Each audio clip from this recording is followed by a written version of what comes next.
The morning of August 17, 1943, 26,000 feet above Regensburg, Germany. Hauptmann Fritz Geischardt, commander of the 3rd Gruppe of Jagdgeschwader 26, adjusted his oxygen mask and squinted through the armoured glass of his Messerschmitt Bf 109. Ahead, silhouetted against the bright summer sky, a formation of American bombers maintained their steady, inexorable course toward the Messerschmitt aircraft factory below. Geischardt was not a novice. He had flown combat missions since the Spanish Civil War. He knew bombers. He understood their vulnerabilities, their blind spots, the precise angle of attack that would bring them down with minimal risk to himself. The Americans called these aircraft flying fortresses, a grandiose name that suggested invulnerability. But every fortress had its weak points, and Geischardt had studied them all. He pushed his throttle forward and dove toward the formation. His wingmen followed in tight formation, their propellers carving through the thin air. The plan was textbook. A high-speed pass through the bomber stream, cannon fire concentrated on the engines and cockpit, then break away before the defensive gunners could track his fighter. He had executed this maneuver dozens of times, but something was different this time. As Geischardt closed to firing range, the nose of the lead bomber erupted with muzzle flashes, not the scattered, ineffective fire he had come to expect, but a concentrated wall of tracer rounds that seemed to fill the entire sky between his fighter and its target. He felt impacts hammering against his aircraft's fuselage. Then, a searing pain in his abdomen. Blood, hot and sticky, soaked through his flight suit. Geischardt managed to break off the attack and nurse his damaged fighter to a landing at Ghent airfield in Belgium. Medical personnel rushed to the aircraft, but the wound was severe. Despite their efforts, Hauptmann Fritz Geischardt died early the Peterlevarings. Next morning, not in aerial combat with enemy fighters, but from defensive fire returned by a bomber he had been sent to destroy. If you're enjoying this deep dive into the story, hit the subscribe button and let us know in the comments from where in the world you are watching from today. This death, one among thousands in the strategic air campaign over Europe, represented something more significant than the loss of a skilled pilot. It marked the collision of doctrine with reality, of assumption with evidence. The Luftwaffe had built its bomber fleet and trained its fighter pilots based on a fundamental belief about aerial warfare, that bombers were targets, instruments of delivery for explosives, defended primarily through speed, maneuverability, and fighter escort. Defensive armament was secondary, almost an afterthought. The Americans had built their air force on an entirely different premise, and by the summer of 1943, German pilots were learning this difference, in the most brutal way possible, through death, injury, and the steady, grinding attrition of their fighter squadrons. To understand how the Luftwaffe arrived at this fatal miscalculation, we must return to the mid-1930s, when the world's major powers were rebuilding their air forces in the shadow of the Great War and the spectre of the next conflict everyone knew was coming. In Germany, the newly formed Luftwaffe, under Hermann Göring's command, developed its bomber doctrine through a combination of theoretical study and practical experience. The service's first Chief of Staff, General Walther Wever, had argued for a broadly based air strategy that included the possibility of strategic bombing using 4-engine heavy bombers. Wever understood that the Luftwaffe should be capable of striking deep into enemy territory, destroying industrial capacity, and breaking civilian morale. But Wever died in an aircraft accident in June 1936, and with him died the Luftwaffe's commitment to strategic bombing. His successors, Albert Kesselring and Ernst Udet, believed that Germany's air power should focus on supporting ground forces in rapid, decisive campaigns. The concept was elegant in its simplicity. Fast, maneuverable medium bombers would strike at enemy airfields, supply lines, and troop concentrations just ahead of advancing German ground forces. Fighter aircraft would establish air superiority over the battlefield and protect the bombers during their missions. This doctrine had profound implications for bomber design. If bombers would operate primarily within range of friendly fighter escort and against tactical targets, they did not need heavy defensive armament. Speed and agility would be their primary defense. The Heinkel He 111, which became the most numerous Luftwaffe bomber in the early war years, was designed around these principles. In its early variants, the aircraft carried just three 7.92mm machine guns, one in the nose, one in a dorsal position, and one in a ventral position operated from a retractable dustbin-style turret. The crew consisted of 5 men, but only 3 had any gunnery duties, and these were secondary to their primary roles, as bombardier, radio operator, or navigator. The Dornier Du 17, nicknamed the Flying Pencil for its narrow fuselage, followed similar design philosophy. Initially conceived as a fast mail plane, it was converted into a bomber when Deutsche Lufthansa rejected it for commercial service. The military version typically carried between 4 and 6 7.92mm MG-15 machine guns in various positions around the aircraft. Its defensive armament was considered adequate because the aircraft's primary defense was its speed, which in the mid-1930s could outpace many contemporary fighters. The third major German bomber, the Junkers Ju-88, entered service as the Luftwaffe's most modern design. Even this aircraft, despite being faster and more capable than its predecessors, carried only 6 flexible MG-81 machine guns. These weapons were manned by crew members who had other primary duties. The bombardier served as front gunner, the radio operator as rear gunner, the navigator operated the ventral gun position. This pattern of minimal defensive armament reflected a consistent philosophy.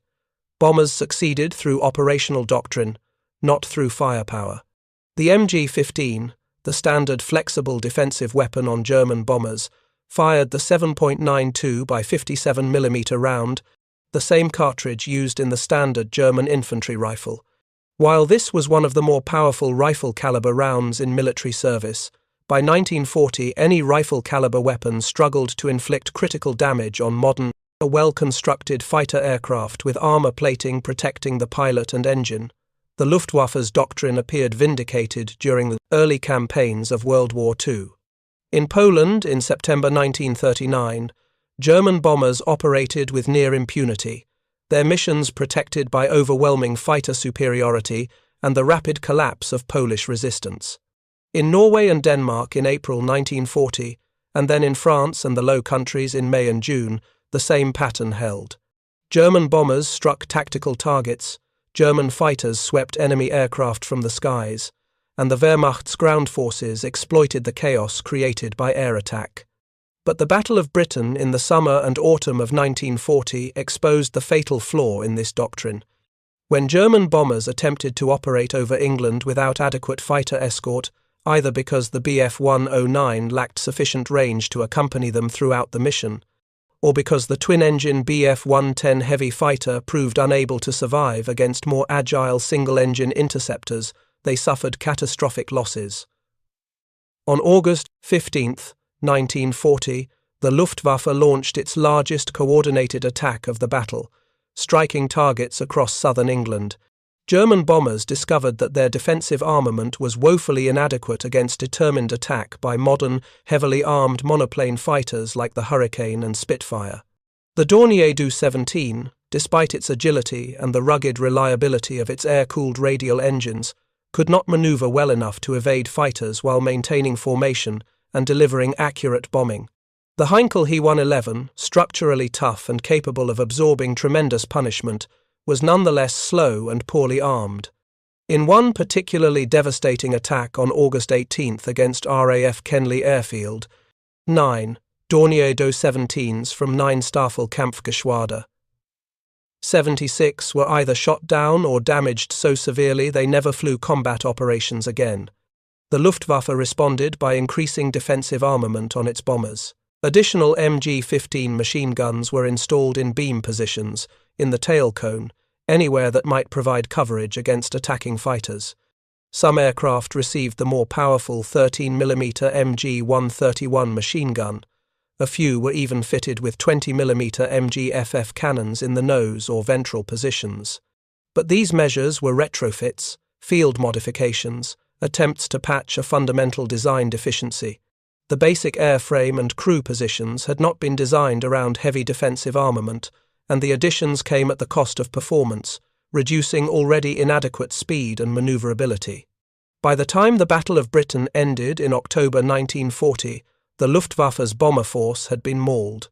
The strategic bombing campaign against Britain had failed, not because German bombers lacked the range or payload capacity to damage British industry, but because they could not survive in daylight against modern fighter opposition without overwhelming escort.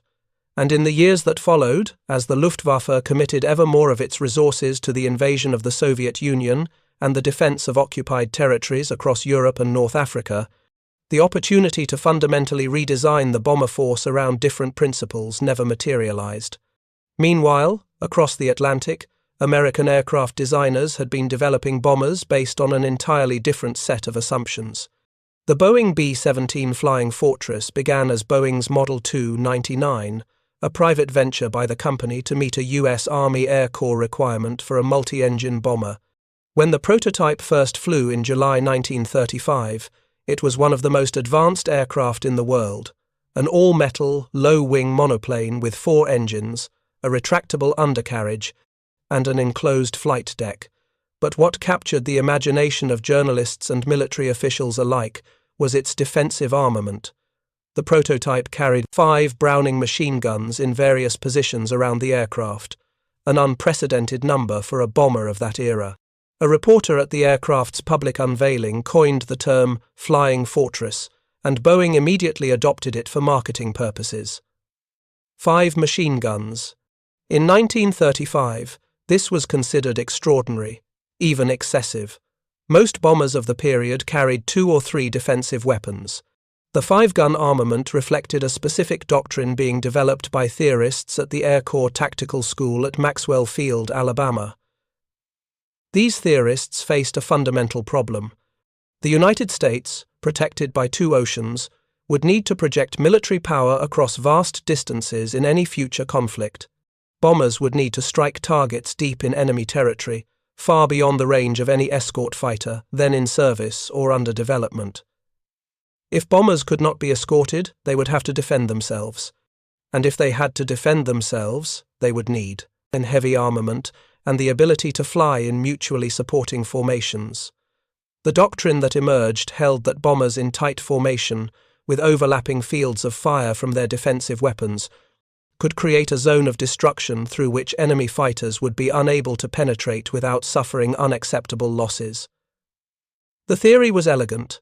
The reality would prove far more complex, but the doctrine shaped every subsequent design decision for American heavy bombers.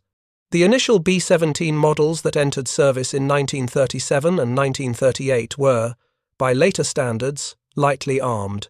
The B-17B carried 5 Browning machine guns, but 2 of these were rifle-caliber 30-caliber weapons with limited effectiveness against armored targets. As international tensions increased and war broke out in Europe, the Air Corps recognized the need for heavier armament. The B-17C, of which 38 were built, replaced the rifle-caliber guns with 50-caliber Browning M2 heavy machine guns. This half-inch caliber weapon, originally developed as an anti-tank rifle in the final year of the First World War, had evolved into one of the most effective aircraft weapons ever created. Its heavy bullet retained lethal energy at long range, could penetrate light armor, and had a reasonable rate of fire. But even the B-17C, with its 5 50-caliber guns, had significant defensive blind spots. The nose was defended by a single flexible gun operated by the bombardier. The tail, the most critical position for defending against the standard stern attack used by fighter pilots, had only a single gun in a manually operated mount. When the British Royal Air Force took delivery of 20 B-17Cs in 1941 for high-altitude daylight operations against German targets, they discovered these defensive inadequacies the hard way. German fighters found that attacking from directly ahead or astern offered the best chance of success.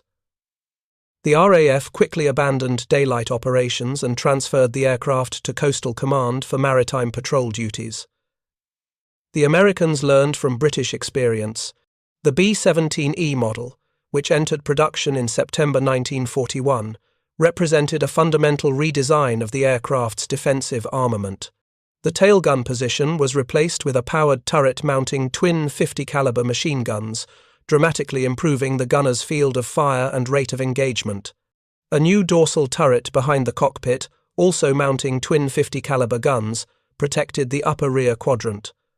A ball turret, suspended from the fuselage, provided coverage of the vulnerable belly. Additional single guns were positioned at waist windows on either side of the fuselage and in the radio compartment. The total armament had increased to 9 50 caliber machine guns, each weapon capable of firing 750 rounds per minute to an effective range of more than half a mile. When the United States entered the war in December 1941, the doctrine of the self-defending bomber formation remained untested by sustained combat. The first American heavy bomber missions from England didn't begin until August 1942, and even then they were shallow penetrations of occupied France, heavily escorted by RAF Spitfires. German fighter opposition was limited. American losses were light. It appeared the doctrine might work. But as American bomber missions penetrated deeper into German-controlled territory, beyond the range of escort fighters, the Luftwaffe began to mass its defensive fighters for concentrated attacks. German pilots, veterans of years of combat in multiple theaters, quickly identified the tactical situation. They faced heavily armed bombers flying in formation, but these bombers were alone, without fighter protection. It was a target-rich environment. All they had to do was find the best approach to maximize damage while minimizing risk. They found it in the head-on attack. The logic was simple. Most of the B-17's defensive armament pointed to the sides or rear. The nose had only a single flexible gun operated by the bombardier, who was simultaneously trying to navigate, manage his bomb sight, and return fire.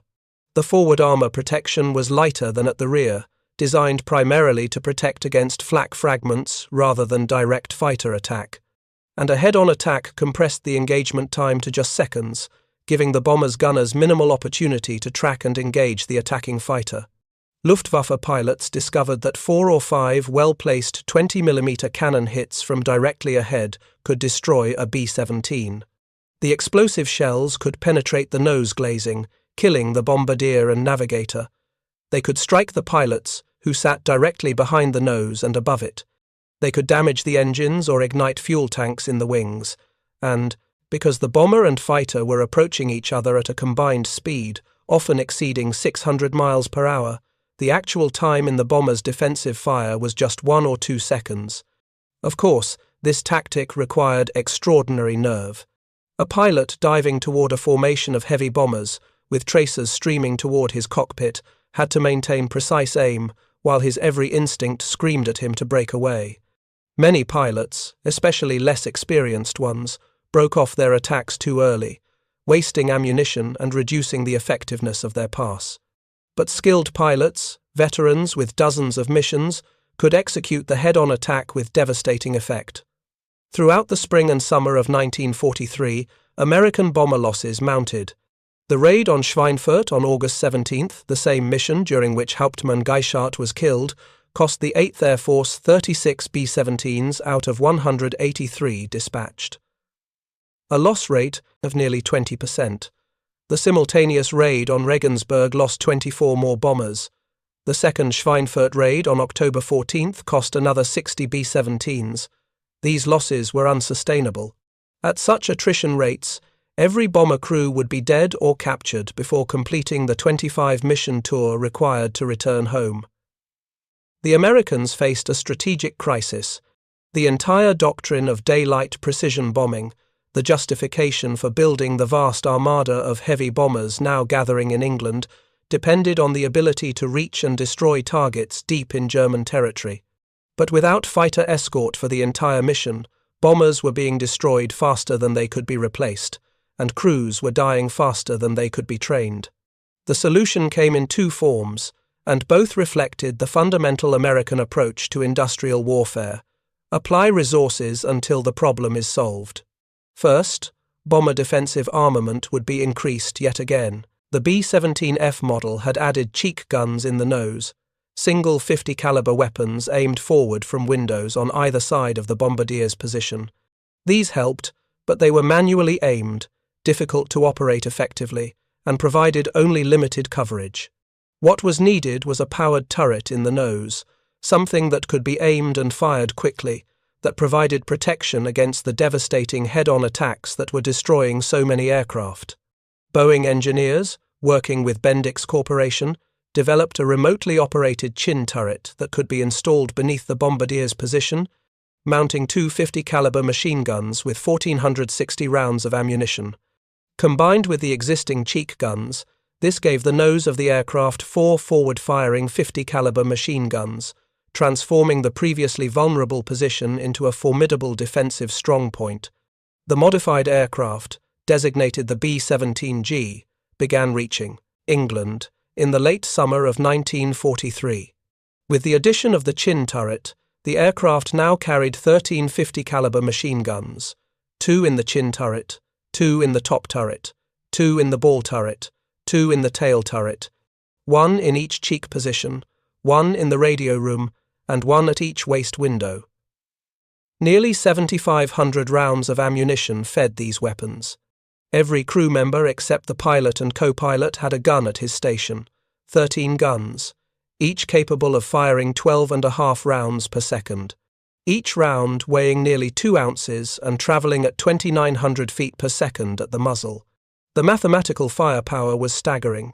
At maximum rate, a single B-17G could theoretically fire over 9,000 rounds per minute, although in practice the rate was much lower due to the need to aim, the limited ammunition supply at each position, and the physical difficulty of operating the weapons in combat conditions. But the psychological impact was more significant than the mathematical firepower. Every fifth round in the ammunition belt was a tracer, a bullet with a small pyrotechnic charge in its base that ignited upon firing and burned brightly as the round flew downrange. The tracer served 2 purposes.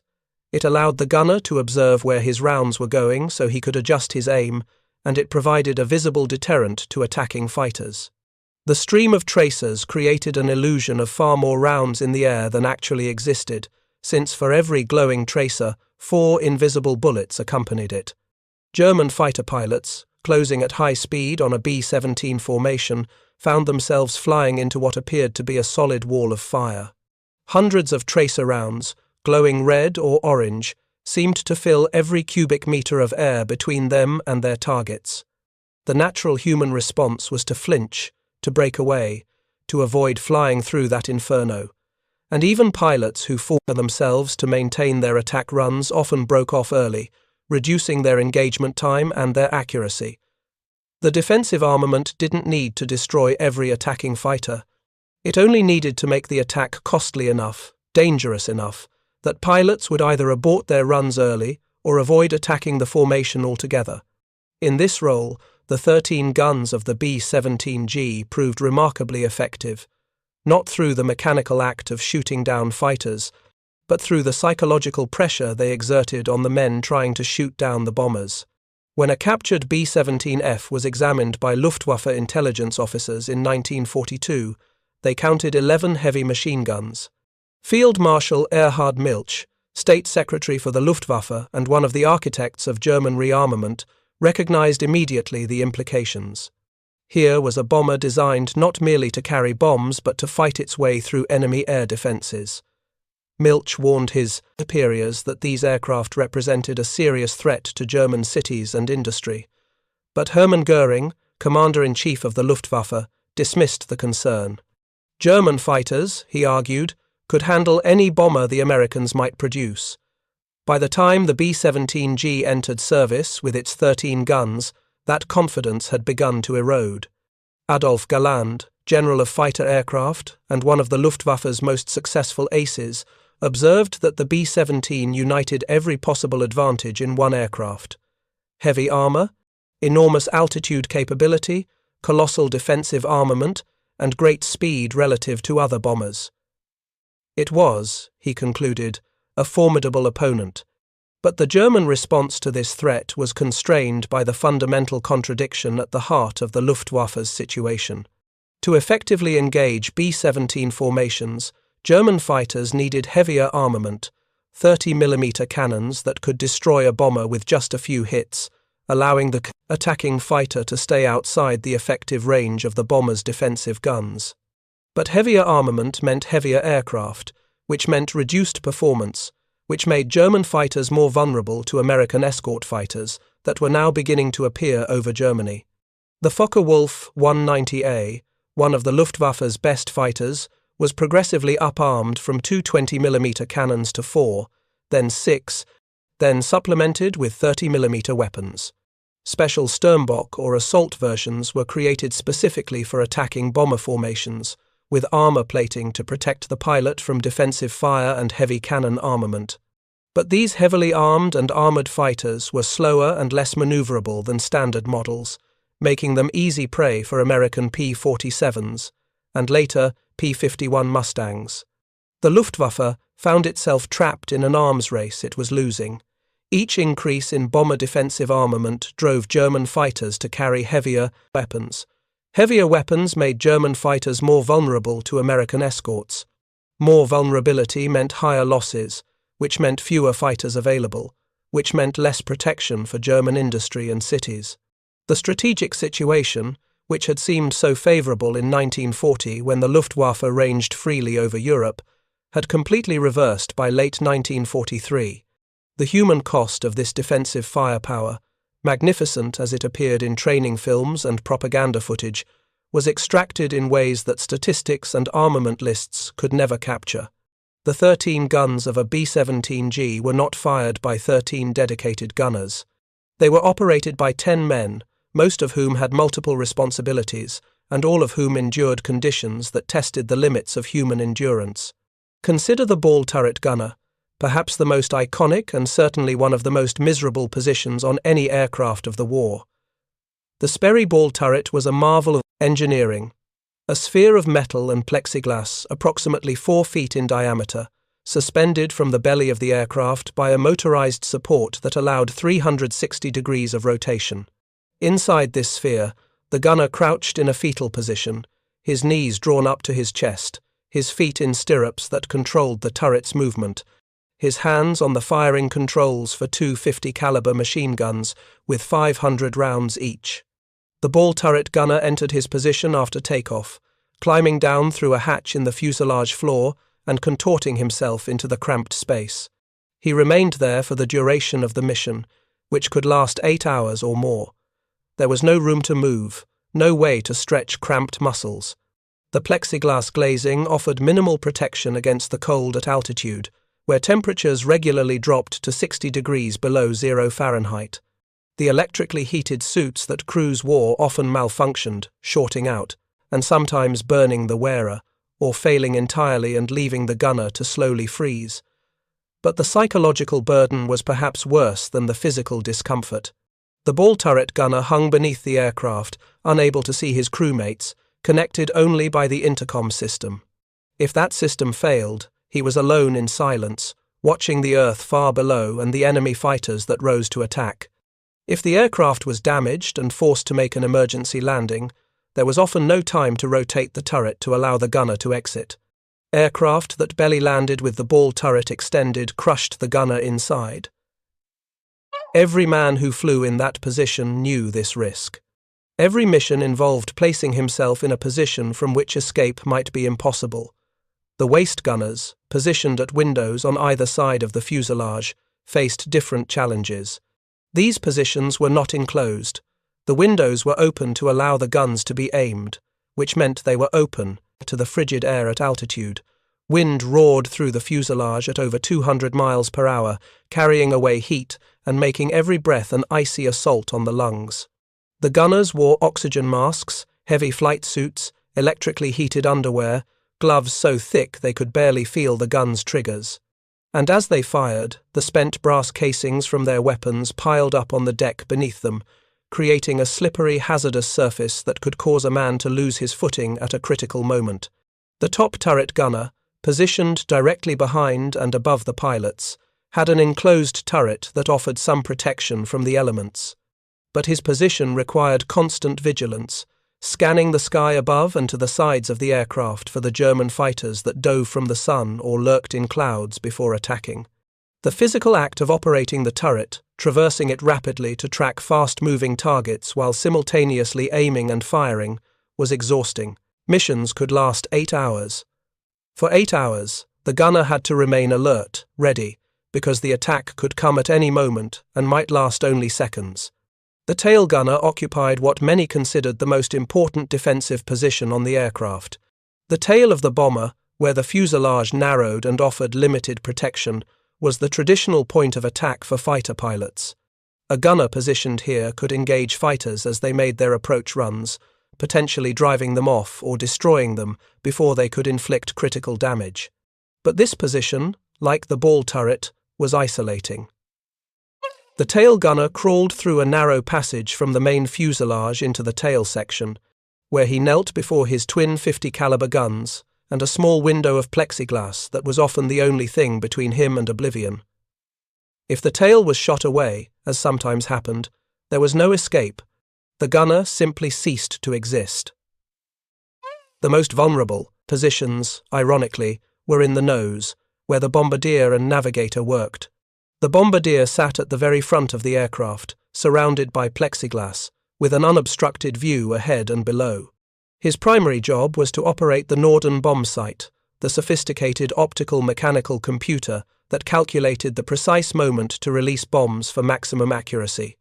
But he was also responsible for operating the chin turret in the B-17G models, and for firing one of the cheek guns during combat.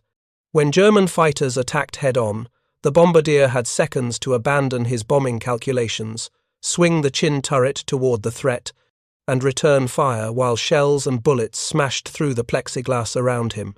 The navigator sat just behind the bombardier, at a small table where he plotted the aircraft's course using dead reckoning, radio navigation aids, and visual landmarks when available.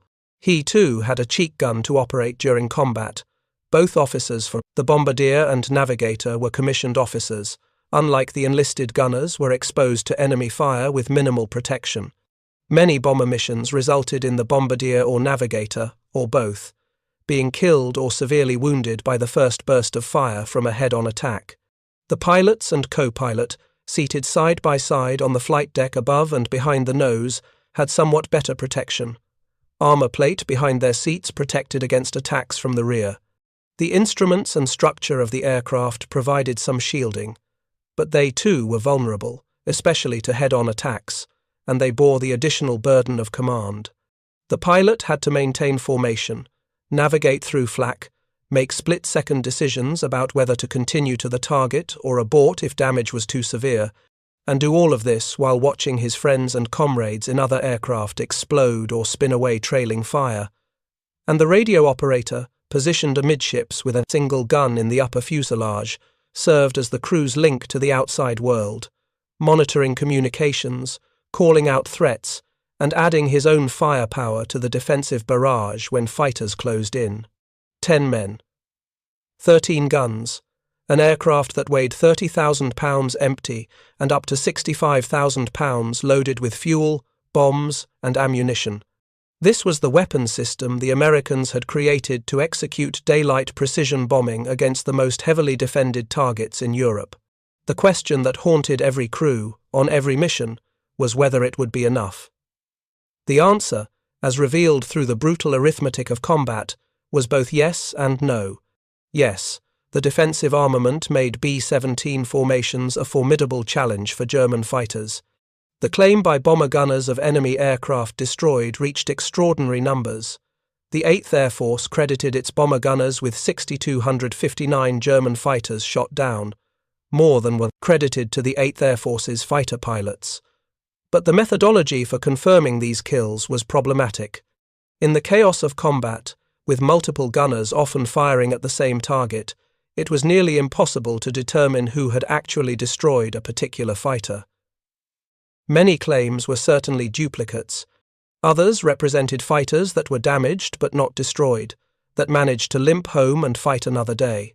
Post-war examination of German records revealed that actual losses were far lower than the claims suggested.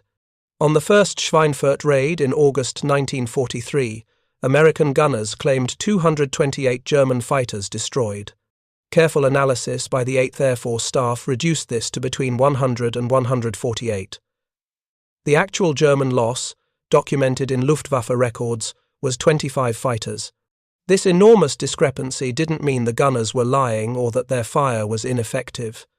It meant that combat was chaos, that identifying results was nearly impossible, and that the psychological pressure of defensive fire was far more significant than the physical destruction it caused. German fighters didn't need to be destroyed to be driven off.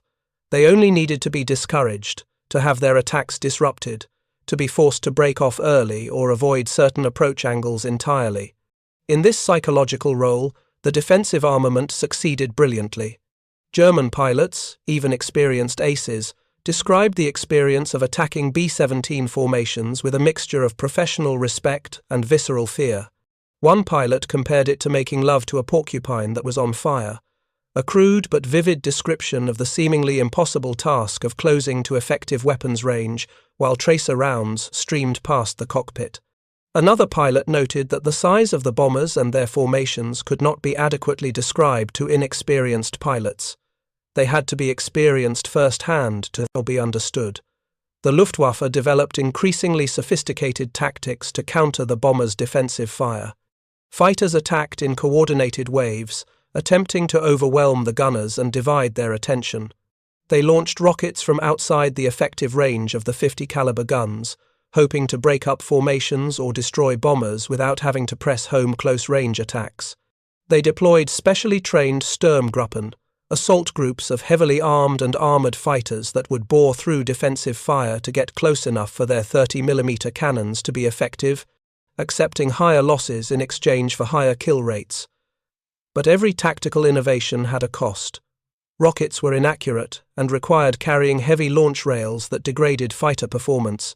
Sturmgruppen tactics resulted in devastating losses when American escort fighters caught the slow, heavily laden assault fighters before they could reach the bombers. Coordinated attacks required communications, training, and leadership that became increasingly scarce as experienced pilots were killed, and German pilot training programs were compressed to rush replacements to combat units. By early 1944, the strategic balance had shifted decisively. The appearance of long-range American escort fighters, particularly the P-51 Mustang with drop tanks that gave it the range to accompany bombers all the way to Berlin and back, transformed the air war over Germany. Now German fighters had to fight through American escorts to reach the bombers, and if they did reach the bombers, they still faced the wall of defensive fire from formations that had only grown larger and more numerous. The Big Week Offensive in February 1944 demonstrated the new reality. In a series of coordinated raids against German aircraft production facilities, the 8th Air Force and RAF Bomber Command sent thousands of bombers protected by hundreds of escort fighters deep into Germany. The Luftwaffe attempted to defend, throwing every available fighter into combat. The Germans inflicted significant losses on the attacking bombers, but they suffered catastrophic losses to their own fighter force, 34% of their strength in January, another 56% in February. These losses included not just aircraft, which could be replaced, but experienced pilots, who could not. If you find this story engaging, please take a moment to subscribe and enable notifications. It helps us continue producing in-depth content like this. The fundamental problem the Luftwaffe faced was one of mathematics and industrial capacity.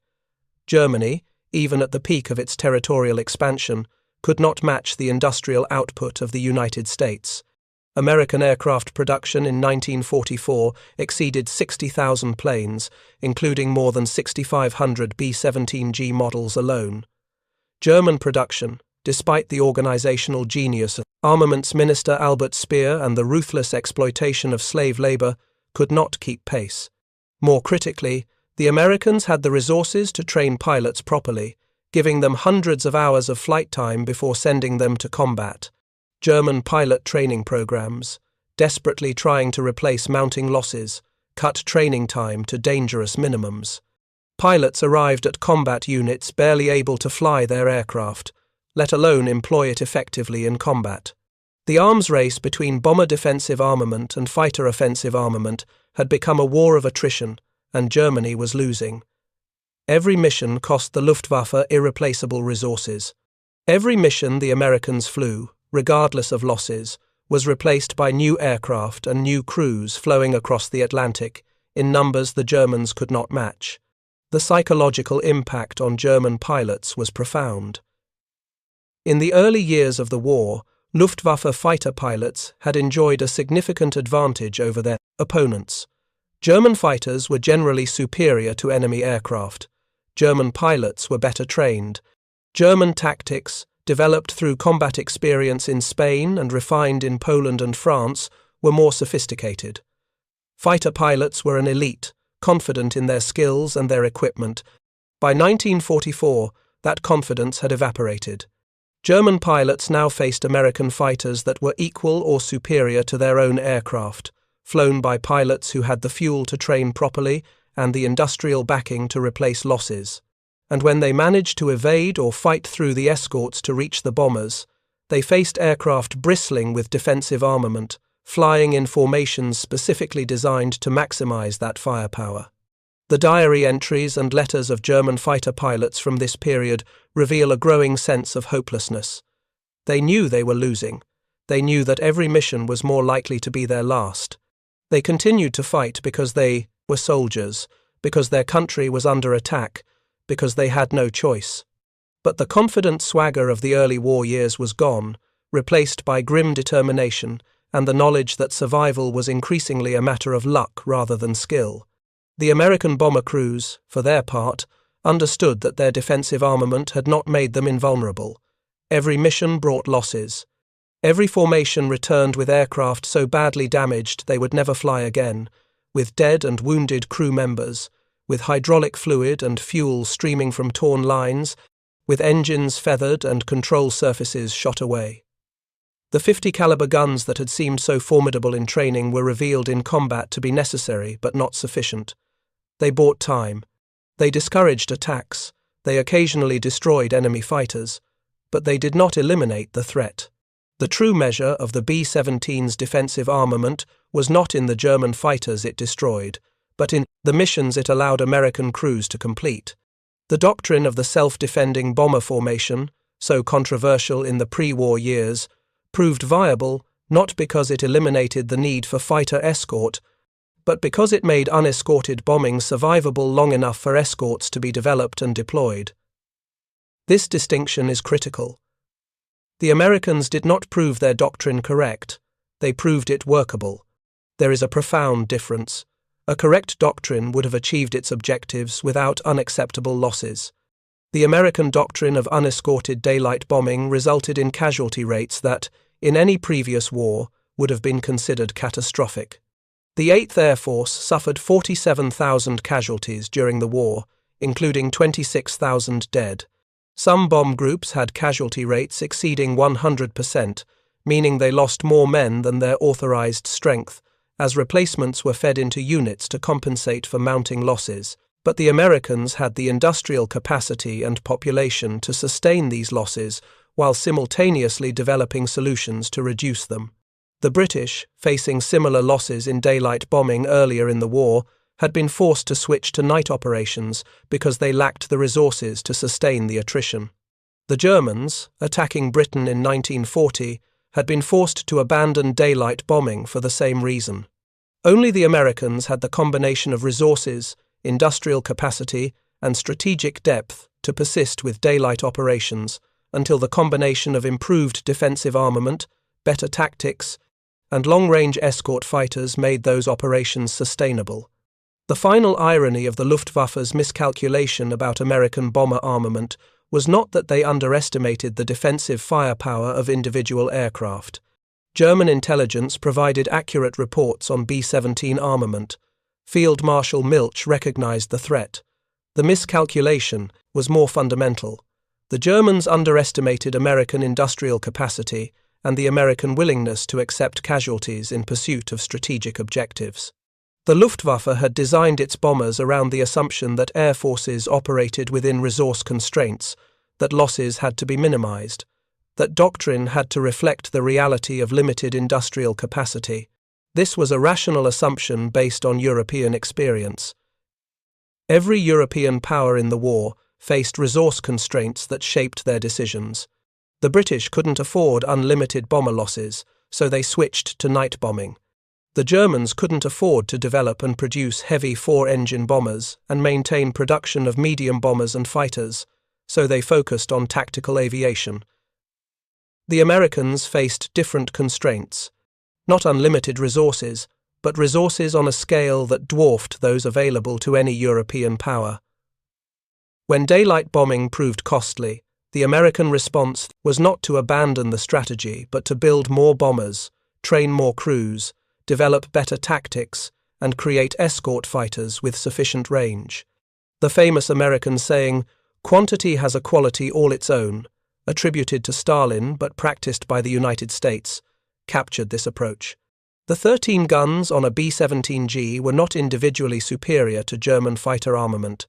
Collectively, across hundreds of bombers in formation, they created a defensive system that German fighters could not overcome. The human cost of this approach was immense. Consider a single example from countless similar stories. On February 22, 1944, the 8th Air Force launched a mission against aircraft factories in Oschersleben, Germany. The B-17 Genie Marie from the 367th Bomb Squadron was hit by flak during the bomb run, damaging the bomb bay doors and causing an engine to leak fluid. As the formation turned for home, German fighters attacked. The crew of Genie Marie fought back with everything they had. The top turret gunner, the ball turret gunner, the waist gunners, all firing at the diving Messerschmitts and Fokker-Wulfs. The bombardier in the nose operated his chin turret, tracking targets through shattered plexiglass. The aircraft shuddered under the impact of cannon shells. One engine began smoking. Hydraulic fluid sprayed across the fuselage. But the crew kept fighting, kept firing, kept their aircraft in formation. They made it back to England. The aircraft was so badly damaged it required extensive repairs before it could fly again. But the crew survived. The defensive armament had not prevented the attack. It had not destroyed all the attackers. But it had, combined with the structural toughness of the aircraft and the skill of the crew, kept them alive long enough to reach safety. Multiply this story by thousands, by tens of thousands. Every mission, every formation. Crews fighting, dying, surviving. Aircraft destroyed, damaged, repaired, sent back into combat. This was the reality of the strategic bombing campaign, far removed from the clean mathematical calculations of pre-war doctrine. The Luftwaffe's miscalculation, then, was not a simple failure to count machine guns. It was a failure to understand that the Americans would build an entire system around the concept of the self-defending bomber, that they would accept horrific casualties as the price of maintaining daylight operations, that they would commit whatever resources necessary to make the doctrine work, even when early results suggested it was failing. By the spring of 1945, the air war over Germany was effectively over. The Luftwaffe still existed, still possessed aircraft and pilots, but could no longer mount effective resistance against the massive bomber streams that now operated almost with impunity over German cities and industrial targets. American and British bombers flew missions in formations of 1,000 or more aircraft, protected by hundreds of escort fighters, facing only sporadic and increasingly ineffective opposition. The Me-262 jet fighter, introduced in the final months of the war, represented what might have been if Germany had possessed the resources and time to develop advanced weapons. Fast enough to outrun any Allied fighter, it could attack bomber formations with relative impunity. But there were too few of them, arriving too late, operated by pilots who lacked fuel for adequate training. The jet fighters scored some victories, but they could not change the outcome. On April 7, 1945, the 8th Air Force launched one of its final major missions, a raid against aircraft factories and jet fighter bases. 1,336 heavy bombers participated, protected by 850 escort fighters. German resistance was minimal. The era of the contested daylight bombing raid was over. The cost had been staggering. The 8th Air Force lost approximately 4,700 heavy bombers during its operations from England. Crew casualties exceeded 47,000, with more than 26,000 killed. Individual bomb groups sometimes suffered losses exceeding 200% of their authorized strength as replacements cycled through the units. Some aircrews completed their required 25 missions and went home. Many more did not. The Luftwaffe's fighter force had been destroyed through attrition. Approximately 70,000 German fighter pilots served during the war. Roughly 28,000 were killed in action, and many thousands more were injured. The life expectancy of a German fighter pilot in 1944 was measured in weeks. By the war's end, the Luftwaffe was sending pilots into combat with less than 100 hours of training against American pilots who had 300 or more hours before they saw combat. What do we conclude from this accounting? That the Americans were right and the Germans wrong? The answer is more nuanced. The American doctrine of the self-defending bomber was not proven correct by the war. It was proven workable, barely, at enormous cost, by a nation with resources sufficient to sustain that cost until other solutions could be implemented. The German doctrine of lightly armed bombers, dependent on speed, maneuverability, and fighter escort, was not necessarily wrong. It failed because Germany lacked the strategic depth, industrial capacity, and air superiority to make it work. German bombers over Britain in 1940 faced the same fundamental problem American bombers over Germany faced in 1943. They could not survive in daylight against determined fighter opposition without suffering unacceptable losses. The difference was that Britain, with American aid, could sustain its war effort until other factors turned the tide.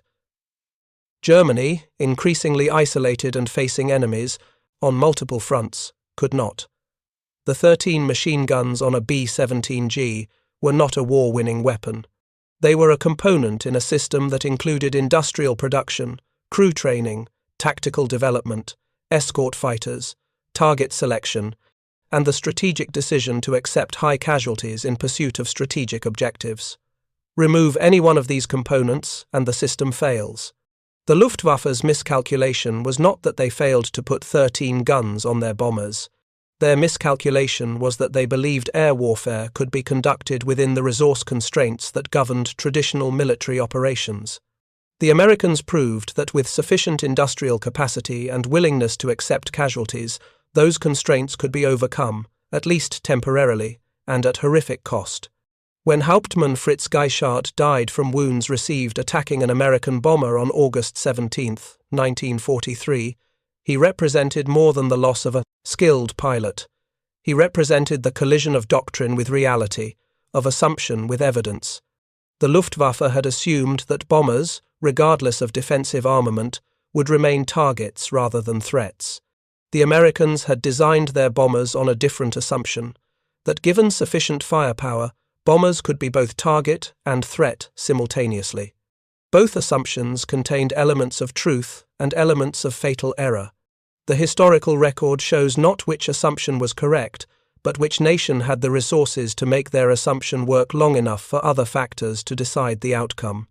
In this sense, the story of American bomber defensive armament is not primarily a story about technology or tactics. It is a story about industrial capacity, strategic choices, and the willingness of nations to accept horrific human costs in pursuit of victory. The young men who flew in those bombers, who manned those 13 guns through missions that tested the limits of human endurance, did not fight for vindication of doctrine or demonstration of industrial might. They fought to complete their missions, to protect their crew, to survive to see another day. That they succeeded often enough, at terrible cost, to allow the strategic bombing campaign to achieve its objectives, is testimony not to the genius of pre-war doctrine, but to the courage of men thrust into a war where survival was never guaranteed and victory was purchased with blood.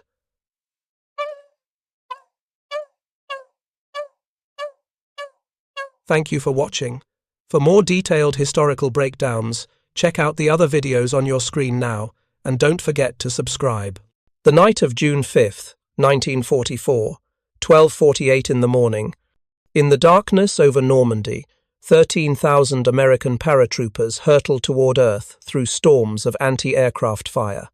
Each man carries between 125 and 150 pounds of equipment strapped to his body. Most have never seen combat, and they're about to land scattered across dozens of miles of enemy-occupied France, far from their intended objectives. Major Friedrich August Freiherr von der Heydte watches from the ground. Commander of the elite 6th Fallschirmjäger Regiment, German paratroopers who'd fought in Crete, Russia and North Africa, he considers his unit among the finest formations in all of Western Europe. A decorated veteran with years of airborne experience, von der Heydte has prepared his defences with meticulous precision. Aircraft observation posts covering every approach. Anti-aircraft guns arranged in 360-degree patterns, entire fields, planted with wooden poles Rommel's asparagus, designed to shred incoming gliders. Marshlands deliberately flooded to create death traps. He finishes a late dinner and shaves carefully. In order to appear respectable going into a possible battle, he would later explain. The consummate professional, preparing for what he assumes will be a manageable tactical problem. What von der Heydte doesn't know, what the entire German High Command doesn't understand, is that Adolf Hitler himself has convinced his generals that the age of successful airborne operations is over. According to General Kurt Student, Hitler and the Luftwaffe command were so thoroughly convinced that large-scale parachute assaults were obsolete that they believed not even the enemy would attempt them anymore. Germany's costly victory at Crete in 1941 had taught Hitler never to risk paratroopers on that scale again. If you're enjoying this deep dive into the story, hit the subscribe button and let us know in the comments from where in the world you are watching from today. The Wehrmacht is about to learn how catastrophically wrong they are, but the irony runs deeper than simple miscalculation. What's about to unfold over the next 72 hours will prove that American chaos can be deadlier than German order. That 13,000 men, dropped in the wrong places at the wrong times with scattered equipment, can accomplish something the finest military minds in Europe thought impossible. This is the story of how the worst airborne drop in history became one of its most devastating successes. To understand the German reaction to the American airborne assault, you must first understand what they believed they knew. By the spring of 1944, Germany had dominated Western Europe for 4 years. After defeating France in 1940, Britain had been too weak to intervene on the continent. In 1942 and 1943, Anglo-American forces concentrated on North Africa and the Mediterranean, making a return to Northern Europe impossible. But now, with invasion clearly imminent, Germany's already stretched armed forces faced the prospect of another major front. The outcome would be decisive. In Führer Directive No. 51, issued on November 3, 1943, Hitler warned of consequences of staggering proportions if the Western Allies gained a foothold. His ambition was brutally simple: reinforce the Western defences, launch a furious counterattack, and throw the Allies back into the sea. Field Marshal Erwin Rommel was hand-picked to lead the defence of Normandy. He began fortifying the Atlantic Wall with additional machine gun bunkers, millions of beachfront landmines, and by flooding inland marshes, specifically to trap Allied paratroopers. Rommel's strategic preparations would ultimately help inflict terrible Allied casualties. In fact, if Hitler had listened to all of Rommel's recommendations positioning elite panzer divisions close to the French coastline, the invasion might have ended in disaster. But Hitler disagreed, keeping most panzer divisions near Paris and spreading the rest along the southern French coast. For the German forces stationed in the Cotentin Peninsula, the right flank of the invasion zone, the situation seemed manageable. Lieutenant General Karl Wilhelm von Schlieben's 709th Infantry Division held the coastal front. Major General Wilhelm Fally's 91st Luftlande Infantry Division sat in reserve in the centre of the peninsula. The 91st was newly formed, activated only in January of 1944, with replacement personnel from the Baumholder area. With just 7,500 men by June, it was understrength and inexperienced. But the 91st had been significantly reinforced.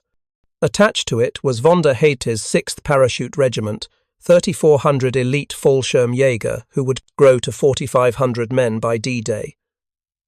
Also attached was the 100th Panzer Replacement and Training Battalion, armed with captured French light tanks. Von der Heydte's assessment of his own forces bordered on pride. 1/3 of his officers, and about 1/5 of his non-commissioned officers, were battle-tested paratroopers, some veterans of Crete, Russia, and North Africa. His regiment had an average age of 17.5 young men, but volunteers, aggressive and physically fit. The special missions assigned to parachute troops required soldiers who were not just trained but psychologically prepared for the unique demands of airborne combat. Upon reaching the ground, they had to act instantly according to circumstances, unafraid of close combat, trained in both their own and enemy weapons. His opinion of other German forces in France? Far less charitable. Von der Heydte wrote bluntly that the troops available for defense were not comparable to those committed in Russia. Their morale was low. The majority of enlisted men and non-commissioned officers lacked combat experience. The officers were mainly those who, because of lack of qualification or on account of wounds or illness, were no longer fit for service on the Eastern Front. But his paratroopers were different. They were elite. They were prepared. The German High Command assigned von der Heydte's regiment, a defensive area 20 kilometers wide and 15 kilometers deep, double the normal frontage. This assignment reflected almost limitless trust in Fallschirmjäger combat power, because this position secured the overland entrance to Cherbourg, one of the most strategically vital ports in France. Von der Heydte kept his men busy in the months before the invasion. In addition to usual patrols and nighttime aircraft scouting assignments, he ordered regular exercises. According to battle instructions from General Eugen Meindl, issued on May 11, 1944, 1/3 of the year, troops had to be in position day and night in possible landing zones. The goal was for the Fallschirmjäger to become accustomed to the Norman terrain, to improve their use of natural and man-made defensive positions. The Germans knew the Allies were coming. Even the lowest-ranking Wehrmacht soldier knew the invasion would happen eventually. The only questions were where and when. German planners determined the most likely invasion point was Calais, the closest landing point from England. The English Channel was a tough, choppy sea with notoriously bad weather. A more distant location could put a substantial invasion force at serious risk. The troops manning the Atlantic Wall were reasonably confident that Normandy was relatively safe. This confidence extended to airborne operations. Hitler's conviction that large-scale parachute assaults were obsolete had filtered down through the command structure. When British and American paratroopers attacked Sicily in July of 1943 and proved the contrary, the Wehrmacht itself was no longer in a position to carry out similar operations. The main essential superiority in the air was lacking. The Luftwaffe could no longer match Allied air forces, couldn't assemble enough planes to achieve necessary local air superiority, and couldn't maintain it for the required duration. So, when von der Heydte and his ground observers spotted approaching enemy transport planes at 7 minutes past midnight on June 6th, he assumed he was witnessing a limited tactical operation, a feint, perhaps, or a reinforced reconnaissance. He had no idea he was about to face the largest airborne operation in history. 432 C-47 transport aircraft, carrying 6,928 paratroopers of the 101st Airborne Division, began their drops between 12:48 and 1:40 in the morning. The Screaming Eagles jumped first, organized into 10 serials, each serial consisting of multiple aircraft in formation.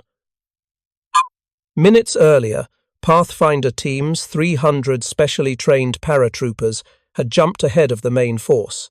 Their job was to deploy Rebecca, Eureka transponder radar systems, and set out holophane marking lights.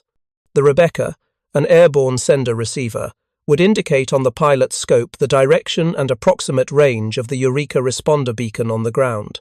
In theory, this system would guide the main force directly to designated drop zones. In theory. The first flights inbound to Drop Zone A weren't surprised by the deteriorating weather forecasters had warned of cloud cover and turbulence. But navigating errors combined with lack of Eureka signals caused the 2nd Battalion, 502nd Parachute Infantry Regiment, to come down on the wrong drop zone entirely. Most of the remainder of the 502nd jumped in a disorganized pattern around an improvised drop zone set up by pathfinders near the beach. The Division's parachute artillery experienced one of the worst drops of the operation, losing all but one howitzer and most of its troops as casualties. Then the 82nd Airborne followed another 6,400 men of the All-American Division, so named because it drew soldiers from every state in America. Unlike the 101st, which had never made a combat jump before D-Day, the 82nd were veterans. They'd fought in Sicily and Italy before moving to Britain to prepare for Overlord. Just under half its men had combat experience. The 82nd's drop was, if anything, worse than the 101st's. The 505th Parachute Infantry Regiment made the most concentrated jump of the night, landing relatively close to Drop Zone O northwest of Sainte-Mère-Église. The Pathfinders had done their job there, and the C-47 pilots negotiated the troublesome cloud bank successfully. But the 507th and 508th Parachute Infantry regiments, assigned to land west of the Murderette River, were scattered catastrophically. Only 4% of the men in these two regiments landed in the correct location. One element of the 507th dropped near Montebourg, miles from their objective. Another landed south of Carentan. The remainder fell astride the Murderette River, east of the drop zone. The 508th was likewise scattered across the countryside, the bulk dropping east of their assigned zone. Some personnel landed as far as 9 kilometers south of Cherbourg. What caused this disaster? Several dozen aircraft were hit by anti-aircraft fire and exploded in flight. Others crashed before paratroopers could exit. Pilots broke formation and turned on the green jump lights even before reaching the drop zones, desperate to escape the walls of flak. The planes bucked like crazy horses. Tracers were so thick they looked like solid barriers of flame. Paratroopers described the experience in stark terms. One remembered, "When I cleared the door, the plane was bucking like a crazy horse, and the tracers were so thick it looked like a wall of flame." Another, "The plane started bucking and jumping, and as my fellow paratrooper fell down, the green light came on. They were all jumping, and he was scrambling trying to get out the door, so I grabbed him and pitched him out." After leaving the aircraft, they faced the descent. "With the roar of the engines in my ears, I was out the door and into the silence of the night," one soldier recalled. But that silence was deceptive.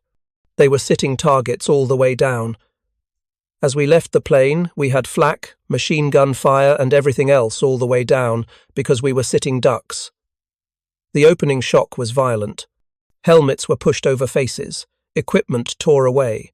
One paratrooper felt his .45 pistol and canteen rip from his body during the opening shock. Another watched his rifle tear from his grasp, thinking it might hit some German soldier and bash in his head. One man's leg pack containing all his equipment except a trench knife and a canteen broke loose and plummeted to earth, never to be seen again. Then came the landings. Many paratroopers fell into the marshes Rommel had deliberately flooded. Men drowned in less than a metre of water, their 100-pound equipment loads pulling them under.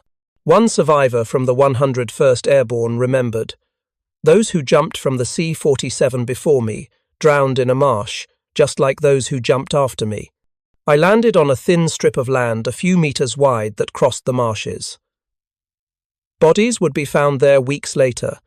Paratroopers who'd survived the jump only to drown in shallow water because they couldn't shed their equipment fast enough. By dawn on June 6th, approximately 2,500 American airborne troops had become casualties. In the 82nd Airborne alone, 15 of 16 battalion commanders in the infantry regiments were killed or wounded. Only about 30% of the 82nd Airborne's forces were under organized unit control by nightfall.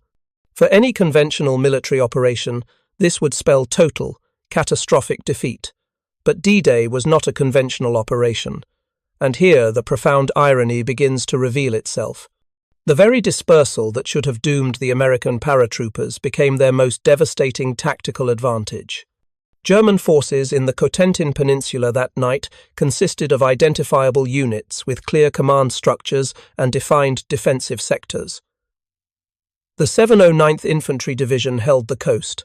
The 91st Luftland Division covered the interior. Von der Heydte's 6th Parachute Regiment held the area around Carentan.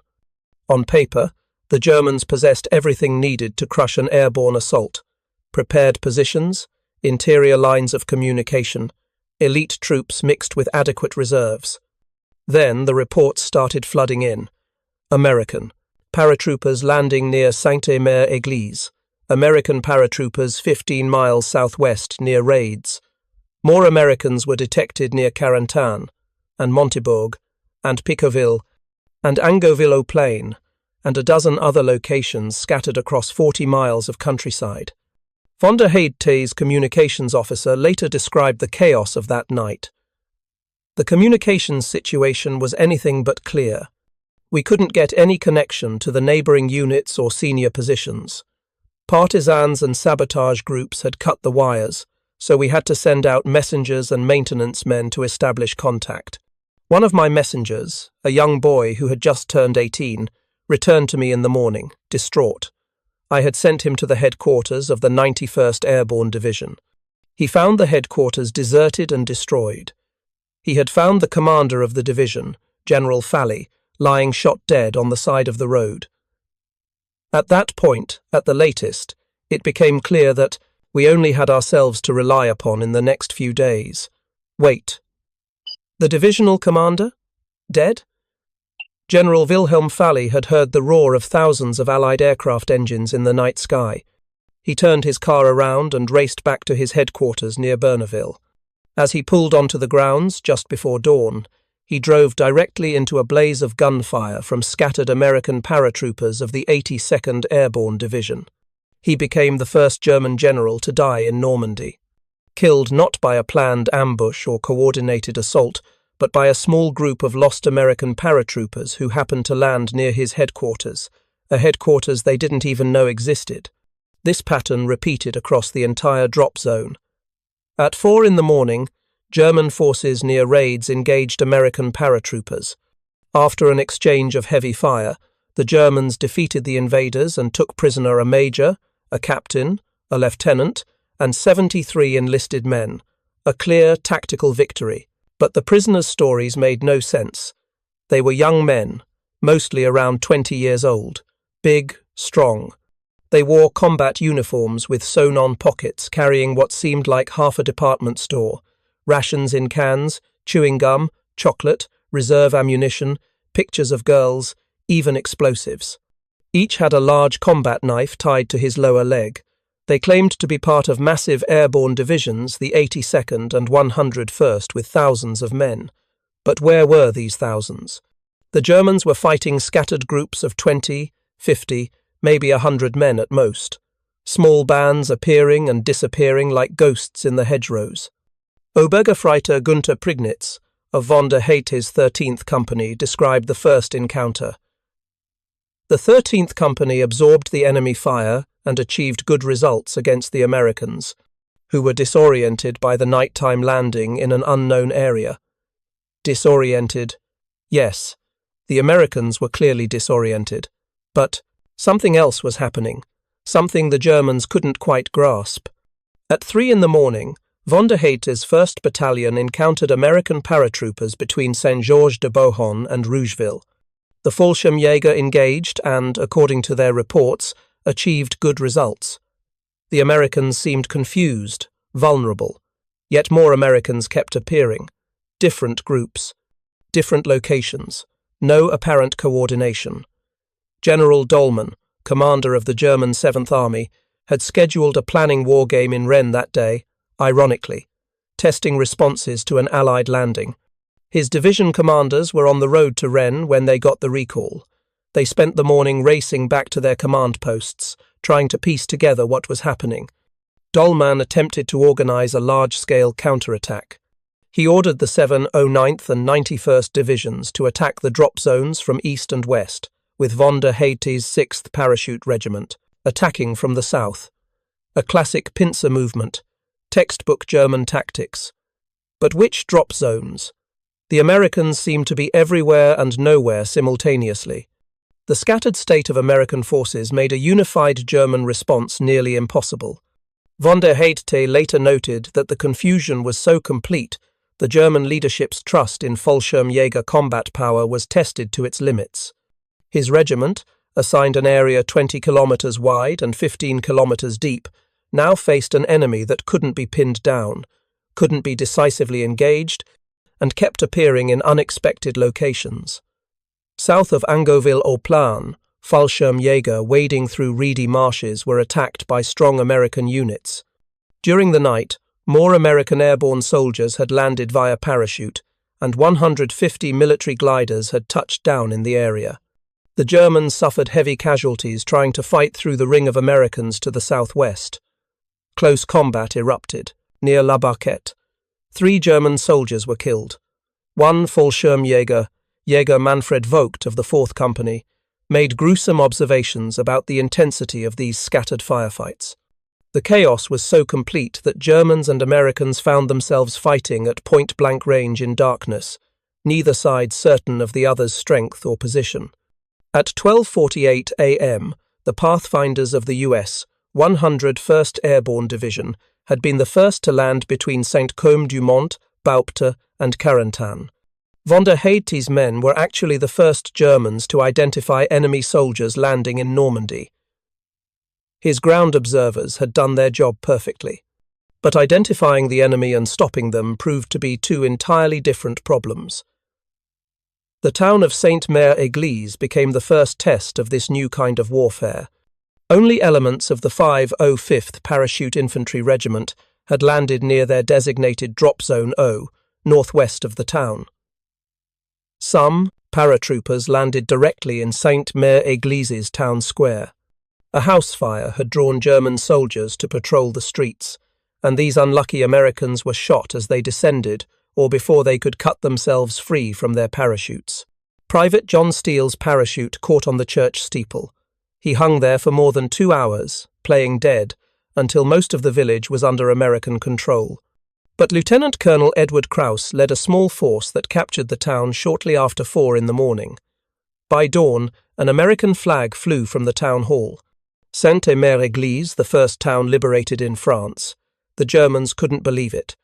A key crossroads town, taken in darkness by a force that by all accounts should have been shattered and demoralized. At first light on June 6th, the 91st Luftlandedivision's Division's 1058th Grenadier Regiment attacked the city from the north, while the 1057th Regiment, supported by tanks from the Seide, and 100th Panzer Training Battalion, attacked from the west. Von der Heydte's Fallschirmjäger held the south. The northern pincer achieved some initial successes, but the Germans failed to recapture the strategic city. Why? The western prong of the attack was hampered because rear elements of the 1057th Grenadier Regiment were themselves attacked by other American paratroopers who had landed behind them and captured bridges over the Murderet River. The regiment was cut in 2.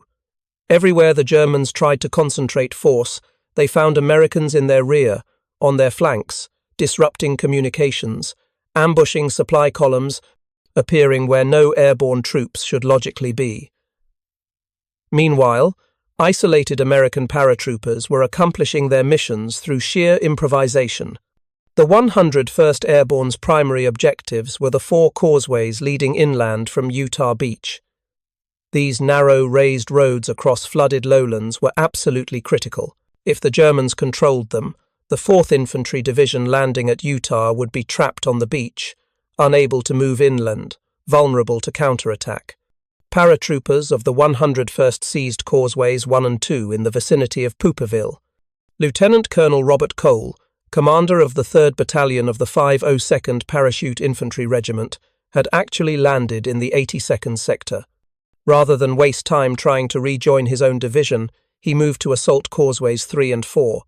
By 7:30 in the morning, with these causeways secured, the 101st was able to link up with the 4th Infantry Division near Causeway 2 around midday on June 6th. The beach landings, which began at 6:30 a.m., encountered fierce resistance. But the German defenders couldn't reinforce their coastal positions because they were fighting paratroopers in their rear. Kampfgruppe Meyer, the sole reserve force for the German LXXXIV Corps, had been deployed inland in the Bayeux sector. Responding to reports just after midnight that Allied paratroopers had landed south of Carentan, General Marx ordered Meyer to clear up the problem. Meyer quickly assembled his grenadiers and was on the road by 3 in the morning, but navigating Normandy's narrow country lanes in darkness proved difficult. The battle group was still on the road at 6 a.m. when the sun came up and the vast Allied invasion fleet came into view off the coast. Soon Marx's corps was under attack everywhere. The 709th Division in the Cotentin, the 352nd Division between Vierville and Colleville-sur-Mer, the 716 Division from Arromanches to Ouistreham. Meyer never cleared up that problem near Carentan. The scattered American paratroopers kept his forces tied down while the main invasion began. The Germans did manage one armoured counterattack that day. The 21st Panzer Division, deployed 20 miles southeast of Caen, reacted quickly to Allied airdrops, fighting sharp nighttime engagements with British paratroopers. As dawn broke and Allies landed on beaches north of Caen, General Marx wanted the 21st Panzer to disengage and drive for the beaches. But the division was under Army Group B Rommel's command, and Rommel wasn't there. He was spending the day at home in Germany, celebrating his wife's birthday. Marx had to get permission through Rommel's chief of staff, Colonel Hans Speidel. The back and forth consumed precious hours. Marx finally received command of the 21st Panzer at noon and immediately ordered it to cross the Orne River, wheel north through Caen, and drive to the sea. The division got as far as the coast before British and Canadian forces stopped its advance.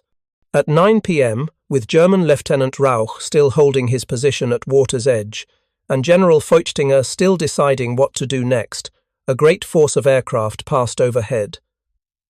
The British were reinforcing their airborne bridgehead east of the Orne with an immense glider, drop 250 craft, their tow planes, and dozens more fighters flying escort. Fearing an Allied airdrop into the division's rear, Feuchtinger ordered Rauch to retreat and rejoin the main body. The 21st Panzer Division's counterattack, the only German armoured attack of D-Day, ended with a retreat. By nightfall on June 6th, the full scope of what had happened was beginning to dawn on German commanders. Despite catastrophic scattering, despite more than 50% casualties in a single night, American paratroopers of the 82nd and 101st Airborne had accomplished many of their objectives. The landings at Utah Beach succeeded with relatively light casualties compared to Omaha.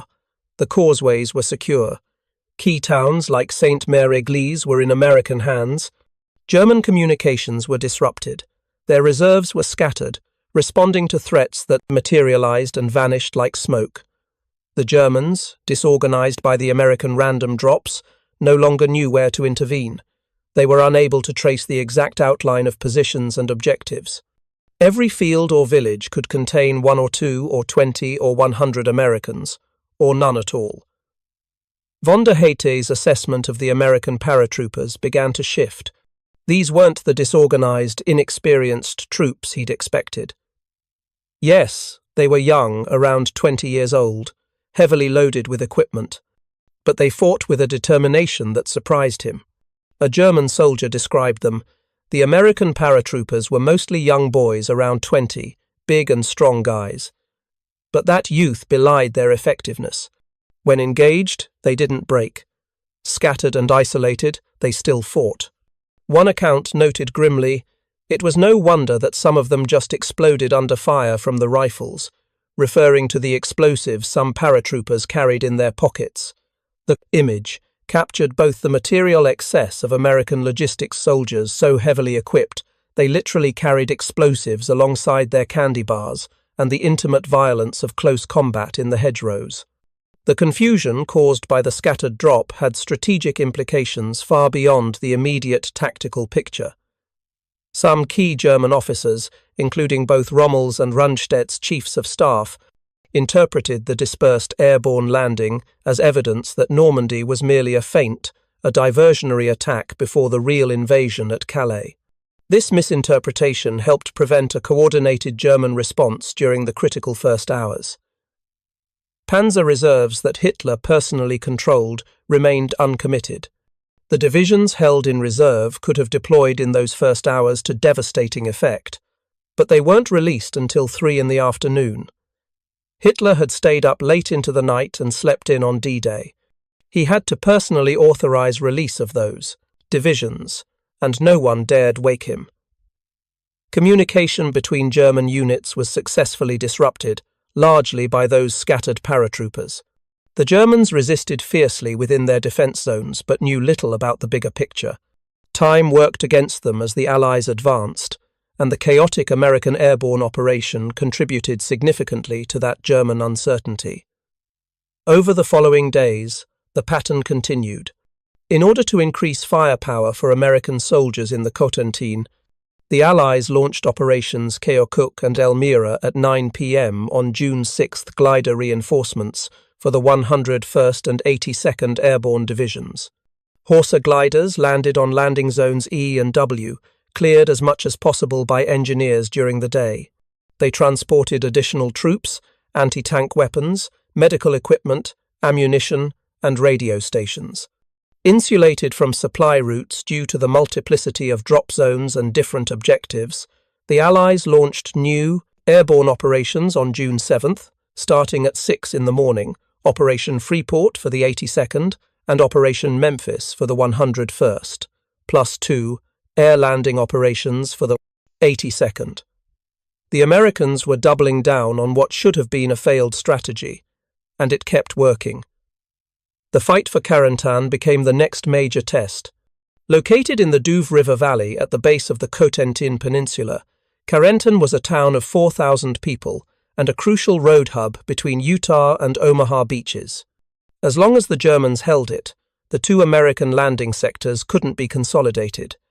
There was real danger that German forces could isolate and destroy troops at Utah Beach. General Maxwell Taylor's 101st Airborne received orders to capture the town. Taylor and his 6,600 paratroopers had landed beginning in the early morning hours of June 6th. Many, including Taylor himself, landed far from their drop zones, scattered onto cow, pastures, orchards, and rivers. Slowly throughout June 6th they regrouped and conquered initial objectives. Now Carentan awaited them. The prize was strategically vital but heavily defended. Von der Heydt's elite 6th Parachute Regiment held the approaches. Any capture of Carentan meant taking Saint-Côme-du-Mont, first a town 3 miles north. A scratch force from the 101st tried on June 6th, but ran headlong into von der Heydt's Fallschirmjäger and failed. On June 8th, Taylor organized a more formal attack.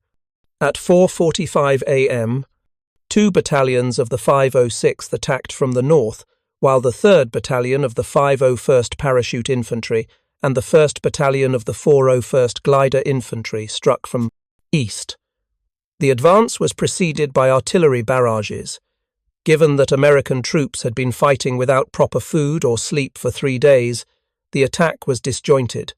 The 5 battalions became intermingled during uncoordinated beliefers, assaults. For most attackers, June 8th was a day of random firefights, defending buildings, intersections, hedgerows. Despite the confused nature of the American attack, the Germans began withdrawing toward Carentan.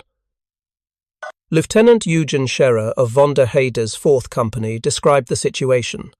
Our battalion's attack progressed well at first, and we rushed immediately into the paratroopers of the 101st Airborne as they landed from military gliders.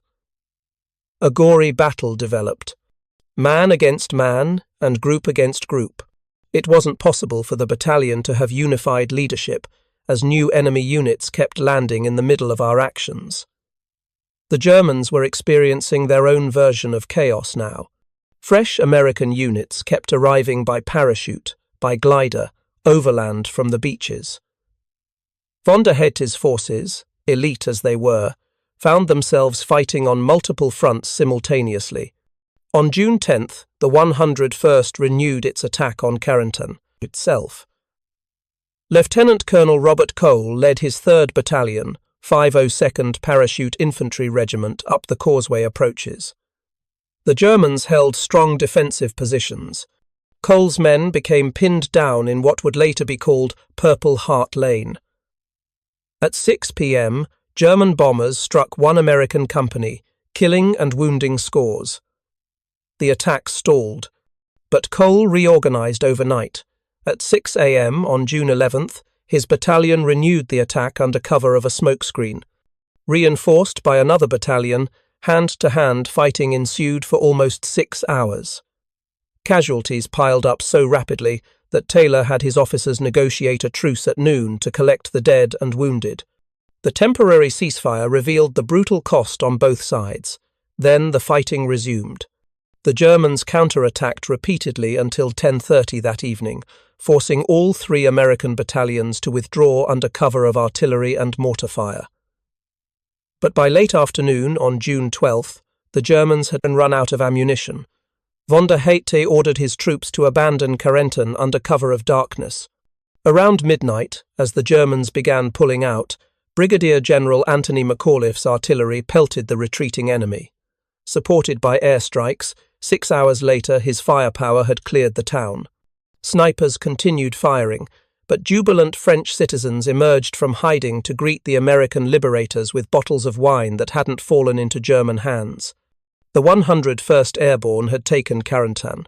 The link between Utah and Omaha beaches was secure. Von der Heydte's 6th Parachute Regiment, considered one of the best formations in all of Western Germany, had been forced to withdraw by American paratroopers who, just 6 days earlier, had landed, scattered, and disorganized across the Norman countryside. The material and psychological reality of what the scattered paratroopers faced deserves closer examination, because it reveals both the desperation and resourcefulness that defined their success. When American paratroopers jumped into Normandy, each man carried between 125 and 150 pounds of equipment. A typical load included M1942 jump uniform, main parachute and reserve chute, Monet Garand rifle or Monet carbine broken down in a Griswold weapons container, ammunition, grenades, both fragmentation and smoke rations, water, entrenching tool, gas mask, first aid kit, map, compass, and personal items. Many also carried additional specialized equipment: Bangalore torpedoes for blowing obstacles, demolition charges, extra machine gun ammunition, mortar rounds. One paratrooper remembered his leg pack designed to drop on a 15-foot line below him before landing, breaking loose during the opening shock. Everything in that pack, except what was on his cartridge belt, was lost forever.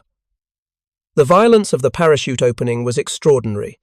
Men described helmets pushed over faces, equipment torn away, violent snapping motions that left necks and backs aching for days. The German gravity knife issued to Fallschirmjäger to cut parachute risers in emergencies had no American equivalent. US. Paratroopers used their jump knives, but cutting away from a parachute while under fire or being dragged by wind was nearly impossible with the American 4-clip harness system. Those who landed in the flooded areas faced a unique horror. The water was often less than a meter deep, shallow enough that a lightly equipped man could wade through easily. But with 100 pounds of gear, paratroopers sank immediately. The weight of equipment pulled them face down into mud. Many drowned within seconds of landing, unable to release their harnesses, unable to get their heads above water. One survivor's account captured the randomness of survival. Those who jumped from the C-47 before me drowned in a marsh, just like those who jumped after me. I landed on a thin strip of inland a few meters wide that crossed the marshes. Pure chance landing 3 feet to the left or right meant the difference between life and death. For those who survived the landing, the immediate problem was isolation. The click-clack of metal crickets, small brass devices issued to paratroopers to identify each other in darkness, echoed through Norman hedgerows all night. 1. Click-clack, challenge. 2 click-clacks, response. The sound became iconic, though its effectiveness remains debated. In darkness, with adrenaline and fear heightened, some paratroopers shot first rather than risk the cricket betraying their position. Small groups formed organically. A lieutenant from one regiment might find himself commanding privates from 3 different companies. Sergeants led men they'd never trained with.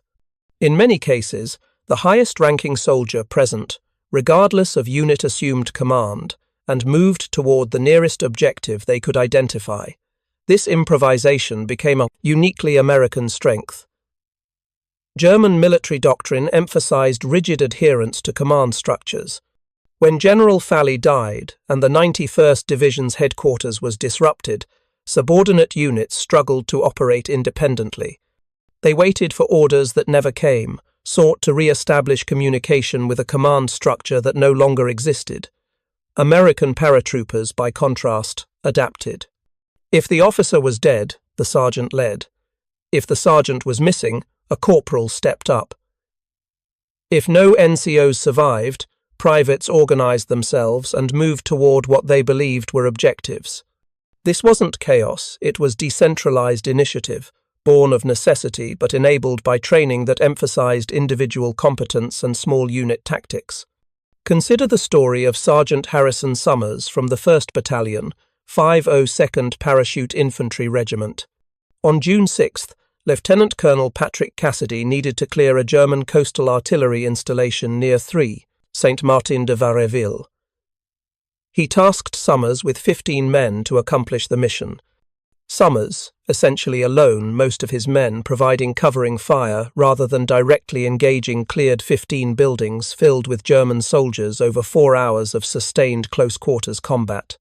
He killed or captured dozens of enemy troops, destroyed artillery positions, and secured the installation.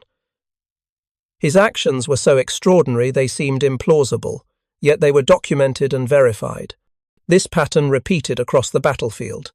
Individual paratroopers and small groups accomplishing missions far beyond what seemed reasonable, driven by training, adrenaline, and the simple reality that there was no alternative. The material abundance American soldiers carried also distinguished them from their German counterparts. German soldiers noted with amazement and sometimes disgust the sheer quantity of equipment and supplies Americans possessed. Chewing gum, chocolate bars, canned rations, pictures, personal items. To German soldiers who'd fought on the Eastern Front, who'd endured Soviet winters with inadequate supplies, who'd seen their logistics networks collapse, this American abundance was psychologically disorienting. It suggested an enemy with resources so vast that individual soldiers could carry luxuries into combat. One German account noted, each of them had a large combat knife tied with a bootlace to their lower leg. This detail, seemingly minor, spoke volumes. The Americans weren't just adequately equipped, they were lavishly equipped, down to individual fighting knives for every soldier. Von der Heydte's forces, elite as they were, struggled with ammunition shortages. On the night of June 10th, von der Heyde radioed his superiors that his men couldn't continue fighting unless they received immediate resupply. The situation had become so desperate that all rifle ammunition was collected from rifle companies and given to machine gun crews. Without aerial resupply by Ju-52 transports that night, the Germans might have had to abandon Carentan's defense earlier. The Americans, meanwhile, were receiving continuous supply from the beaches. Gliders brought anti-tank weapons, ammunition, medical supplies, radio equipment. Naval gunfire support was available on call. Air superiority meant P-47 fighters could strafe German positions at will. This material disparity wasn't lost on German soldiers. They fought with skill and determination, but they increasingly understood they were facing an enemy with effectively limitless resources. If you find this story engaging, please take a moment to subscribe and enable notifications. It helps us continue producing in-depth content like this. The psychological impact on German forces extended beyond simple resource disparity. The scattered American drop violated every principle of military logic they understood, yet it succeeded anyway. Major von der Heyde, reflecting on the battle later, struggled to explain how forces so poorly deployed achieved their objectives. His regiment elite, experienced, well-prepared, had been fought to a standstill by American paratroopers, who, by all conventional wisdom, should have been defeated in detail. The German military tradition emphasized concentration of force, unity of command, and clear lines of communication. The Americans had none of these advantages on June 6th. They were scattered, isolated, often leaderless, yet they won. This represented a profound challenge to German military identity. The Wehrmacht saw itself as the inheritor of Prussian military excellence, superior training, superior doctrine, superior will. Individual German soldiers might lack resources, but their training and discipline would compensate, except it didn't. Not in Normandy.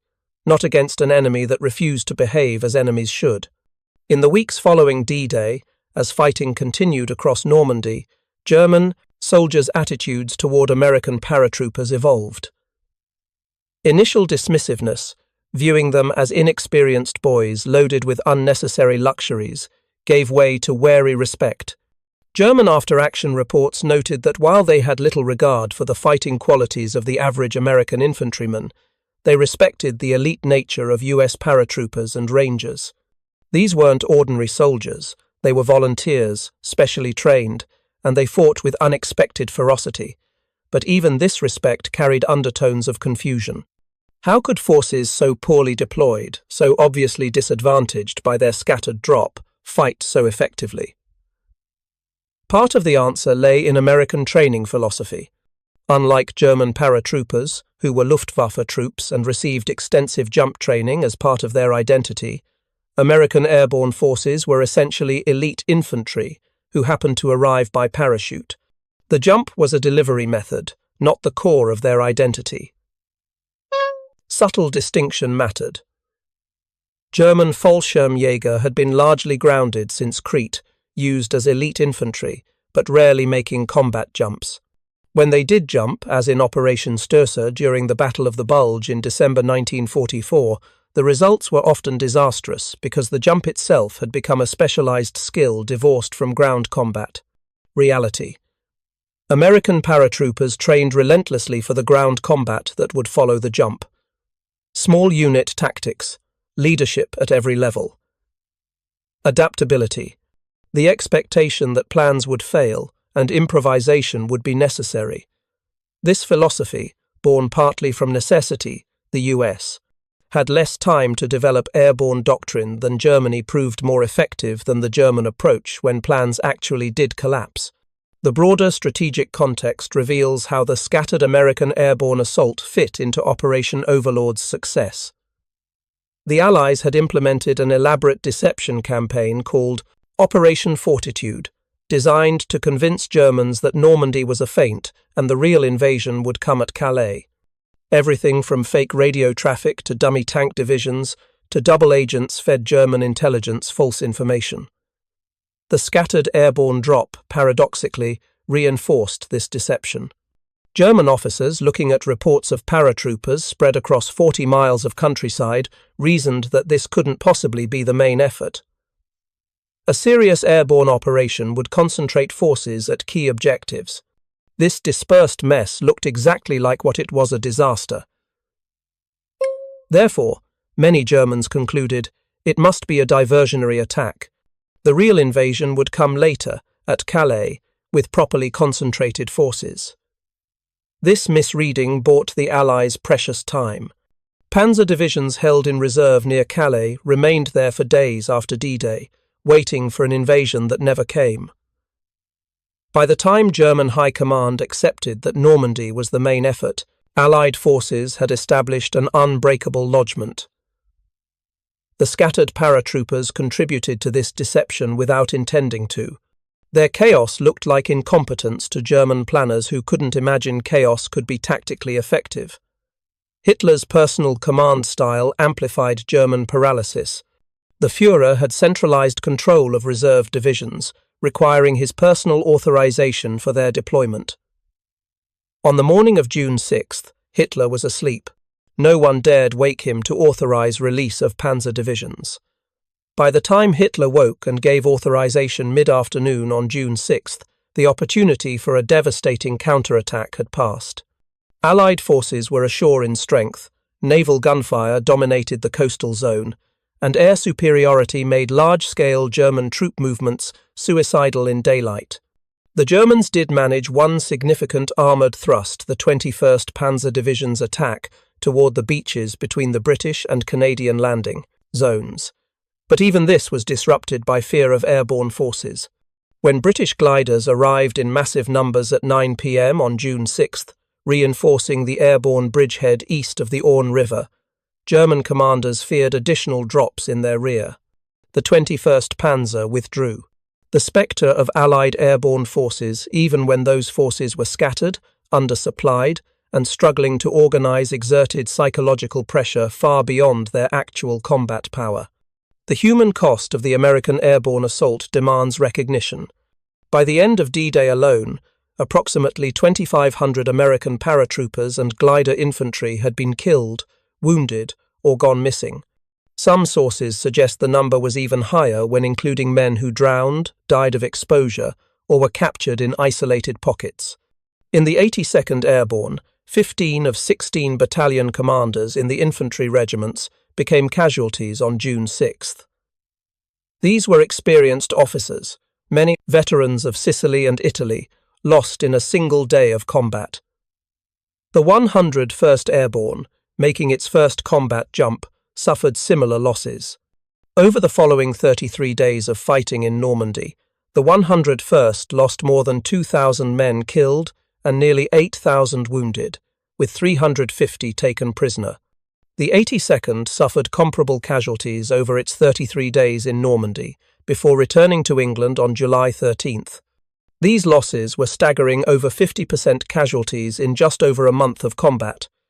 Yet the divisions accomplished their missions and established themselves as elite units in US Army history. Individual stories reveal the brutal reality behind these statistics. Private John Steele, who hung from the church steeple in Sainte-Mère-Église for 2 hours, survived the war, but carried psychological scars from watching his fellow paratroopers shot as they descended or struggled to free themselves from their parachutes. Lieutenant Colonel Robert Cole, who led the assault on Purple Heart Lane toward Carentan, received the Medal of Honor for his actions on June 11th.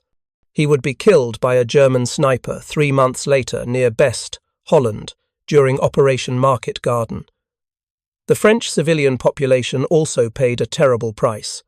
Within the first 24 hours of the invasion, approximately 3,000 French civilians died in the invasion zone, caught between Allied bombardment and German defensive fire, or killed in the crossfire of close-quarters combat in villages and towns. The liberation of France was not cost-free for the French themselves. Carentan, Sainte-Mère-Église, Saint-Côme-du-Mont. These towns were battlefields before they were liberated territories. Buildings were destroyed, infrastructure damaged, civilians killed or displaced. Yet the French who survived greeted American paratroopers as liberators. After 4 years of German occupation, after the deprivations and humiliations of Nazi rule, even the destruction accompanying liberation was preferable to continued occupation. One account described French citizens in Carentan emerging from hiding after the Germans withdrew, bringing out bottles of wine that had been hidden from the occupiers. This image, French civilians sharing precious wine with exhausted, bloodied American paratroopers, captures something essential about the meaning of D-Day beyond tactics and strategy. The German forces opposing the American airborne assault also suffered devastating losses. The 91st Luftlande Infantry Division reported 2,200 casualties by June 12th, with an estimated 5,000 by July 23rd. After the second week of the invasion, the 91st had suffered so many casualties it was no longer considered combat effective as a unit. By June 26th, when Cherbourg surrendered, the 91st Division had effectively ceased to exist as a coherent formation. It had been reduced to a battle group and absorbed into other units. Von der Heydte's 6th Parachute Regiment suffered similarly. The elite formation that had entered battle with 4,500 men was reduced to company-sized elements within weeks. By early July, companies that should have numbered 120 men consisted of 30 to 40 troops, a combination of battle-tested Fallschirmjäger and young replacements standing shoulder to shoulder. One German soldier, Obergefreiter Gerd Schwetling of the 6th Company, recalled the regiment's later battles. Major von der Heydte reorganized the companies so that battle-experienced Fallschirmjäger would be standing shoulder to shoulder with the young boys. Nevertheless, the companies were not more than 30 to 40 men. The mathematics of attrition were brutal. The 6th Parachute Regiment, considered among Germany's finest formations, was ground down to a fraction of its strength in less than 2 months of fighting. Individual soldiers fought with determination, but they couldn't overcome the fundamental material and numerical superiority of Allied forces. The 100th Panzer Replacement and Training Battalion, attached to the 91st Division and equipped with captured French tanks, was effectively destroyed in its first major engagement. On June 13th, the 82nd Airborne launched an offensive against these Butterpanzers, captured enemy tanks despite having no armour support themselves. Men charging tanks. But in the bocage, the dense Norman hedgerow country, the tactic worked. The 100th Panzer Battalion lost approximately 15 tanks destroyed or captured in that action. Its last functioning vehicle, a Panzer Mark III, was destroyed on June 19th near Prato. The battalion was dissolved on July 1st. This engagement revealed another dimension of airborne success, the American willingness to take risks that conventional military wisdom would reject. Paratroopers attacking tanks without armour support defied doctrine, but in the close confines of hedgerow country, where visibility was measured in dozens of yards and tanks became vulnerable to close assault, it worked. The aftermath of the American airborne assault on D-Day extended far beyond Normandy. The operational success, despite the catastrophic scattering, validated large-scale airborne operations and led directly to subsequent jumps. Operation Dragoon, the Allied invasion of southern France in August 1944, included airborne drops. Operation Market Garden, in September 1944, the largest airborne operation in history, until that point attempted to seize bridges across the Rhine. Operation Varsity in March 1945 supported the crossing of the Rhine. Each of these operations built on lessons learned in Normandy. Better Pathfinder techniques, improved aircraft navigation, more realistic drop zone selection, Market. Garden's failure, particularly at Arnhem, stemmed from strategic miscalculation rather than technical problems with the airborne assault itself. The Normandy experience also influenced post-war military doctrine. The US Army maintained multiple airborne divisions through the Cold War, recognizing that the ability to rapidly deploy elite infantry behind enemy lines remained strategically valuable. But perhaps the most significant legacy was psychological. The Normandy paratroopers demonstrated that even when plans collapse, when forces are scattered and isolated, determined soldiers with initiative can accomplish missions through improvisation and sheer will. This lesson proved applicable far beyond airborne operations. In an era when military planners could envision nuclear warfare making detailed planning obsolete within minutes, the ability to adapt and function when command structures failed became paramount. The scattered American paratroopers became a model for decentralized operations, what would later be called mission-type orders in military doctrine. Rather than requiring detailed instructions for every contingency, commanders at every level needed to understand the mission's intent and adapt as circumstances changed. Von der Heydte's own story provides a coda that illuminates the broader tragedy of the German perspective.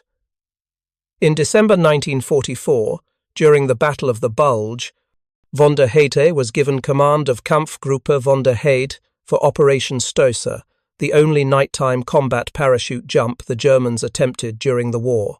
His mission was to drop behind American lines, seize a crucial crossroads north of Malmedy, and hold it for approximately 24 hours until relieved by the 12th SS Panzer Division. Von der Heydte requested his own 6th Parachute Regiment for the mission. He was refused, moving his regiment might alert Allies to the impending offensive. Instead, he received 800 men contributed by various regiments. Rather than sending their best troops, many units sent misfits and troublemakers. Von der Heydte later commented, "Never in my entire career had I been in command of a unit with less fighting spirit." The mission was rushed. Von der Heydte had 8 days to prepare.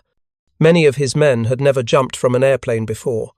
The Ju-52 pilots were inexperienced, many having never flown in combat or conducted drops at night. The jump was a disaster. High winds and inexperienced pilots scattered the force across the Ardennes. Some paratroopers landed behind German lines. Others landed 50 miles from the intended drop zone. Initially, only 125 men reached the correct landing zone without heavy weapons. Von der Heydte eventually rounded up 300 troops, but without sufficient ammunition for sustained combat. Because all radios were destroyed in the jump, von der Heydte didn't know the 12th SS Panzer Division had failed to break through American lines and couldn't relieve him. Cut off, without supplies, pursued by US forces, von der Heydte ordered his men to break through in small groups and reach German lines. He broke his arm in the jump. By December 23rd, the pain from his shattered forearm and injured shoulder became unbearable. He ordered his companions to leave him. Entering Monschau alone, he rested in a local house for 2 days before asking a resident to contact the Americans. Von der Heydte, commander of the only German nighttime combat parachute jump in history, surrendered. The irony was complete. The German officer who had faced scattered American paratroopers in Normandy and watched them succeed despite chaos, now experienced his own catastrophic airborne operation. Operation Stoesser failed to achieve any of its objectives. Yet the mere presence of German paratroopers behind American lines caused alarm and forced US commanders to divert resources to secure their rear. Even in failure, even scattered and ineffective, airborne forces exerted psychological pressure disproportionate to their actual combat power. Von der Heydte understood this. In American captivity, he discussed his experiences openly with interrogators. His post-war academic career included analysis of airborne operations, and his writings contributed to U.S. military doctrine in the 1950s. He survived the war. Many of his men, both those who fought in Normandy and those who jumped in the Ardennes, did not. The question that frames this story, why did the Wehrmacht laugh at American airborne paratroopers only to be stunned by them, has a complex answer that goes beyond simple miscalculation. The Germans didn't underestimate American paratroopers because they were ignorant. Von der Heydte was an experienced airborne commander. German intelligence knew about Allied airborne divisions, their training, their equipment. The Wehrmacht understood the theory of airborne operations as well as anyone. What the Germans failed to understand was how American forces would respond when theory collapsed into chaos. German military culture emphasized order, discipline, adherence to plans. When plans failed, German units struggled to adapt. They waited for new orders, sought to re-establish command structures, and attempted to impose order on chaos. American military culture, particularly in elite units like the airborne divisions, emphasized individual initiative within the commander's intent. When plans failed, American soldiers adapted. They formed ad hoc units, identified alternative objectives, and improvised solutions. This cultural difference wasn't absolute. German soldiers were certainly capable of initiative, and American units sometimes froze when faced with unexpected situations. But at the institutional level, the US military in World War II created systems that encouraged and rewarded adaptation, while the German military created systems that emphasized obedience and adherence to doctrine. The scattered airborne drop on D-Day revealed this difference in stark terms. The Americans succeeded not despite their chaos, but, paradoxically, in part because of it. The scattered drop that should have doomed them created opportunities for initiative that more organized German forces couldn't counter. The Wehrmacht laughed if they did because they couldn't imagine chaos being tactically effective. They were stunned because 13,000 scattered paratroopers accomplished what seemed impossible. They helped establish and secure the western flank of the largest amphibious invasion in history. On the morning of June 7, 1944, General Dwight Eisenhower visited Utah Beach. The supreme commander of Allied forces in Europe walked among the troops who had landed the previous day, spoke with officers coordinating the push inland, and observed the continuous stream of men and materiel flowing across the beaches. Inland, scattered American paratroopers were still assembling, still fighting isolated engagements in hedgerows and villages, still trying to link up with their units or accomplish missions with whatever forces they'd gathered. The invasion had succeeded. The Atlantic Wall was breached. The liberation of Western Europe had begun, and 13,000 American paratroopers, dropped in darkness into chaos, had played an essential role in that success, not by executing their plan perfectly, but by adapting when that plan collapsed, by fighting when isolated, by taking initiative when command structures failed. They were young men, mostly around 20 years old. They carried too much equipment, jumped from planes into walls of anti-aircraft fire, landed in the wrong places, drowned in shallow marshes, and fought confused battles in darkness against an enemy that should have defeated them in detail. Instead, they won. The German forces that opposed them, elite Fallschirmjäger, motivated infantry, experienced commanders fought with skill and determination, but they fought according to a doctrine that couldn't adapt to an enemy who refused to be destroyed by their own disorganization. In the end, the story of the American airborne assault on D-Day isn't about perfect execution or brilliant planning. It's about resilience, about improvisation under impossible circumstances, about soldiers who, when everything went wrong, refused to accept defeat. The Wehrmacht learned this lesson the hard way, in Norman hedgerows and flooded fields, in shattered communications networks and confused defensive positions, in the gradual realization that the scattered enemy they'd expected to defeat piece by piece was somehow accomplishing its objectives despite overwhelming disadvantages. 13,000 men behind enemy lines, scattered and isolated, turned chaos into a weapon and helped change the course of the Second World War. That's the profound irony at the heart of this story. The drop that failed succeeded. The disaster became a victory, and the Germans who watched it unfold could only wonder how forces so obviously disadvantaged achieved what seemed impossible. Thank you for watching. For more detailed historical breakdowns, check out the other videos on your screen now, and don't forget to subscribe.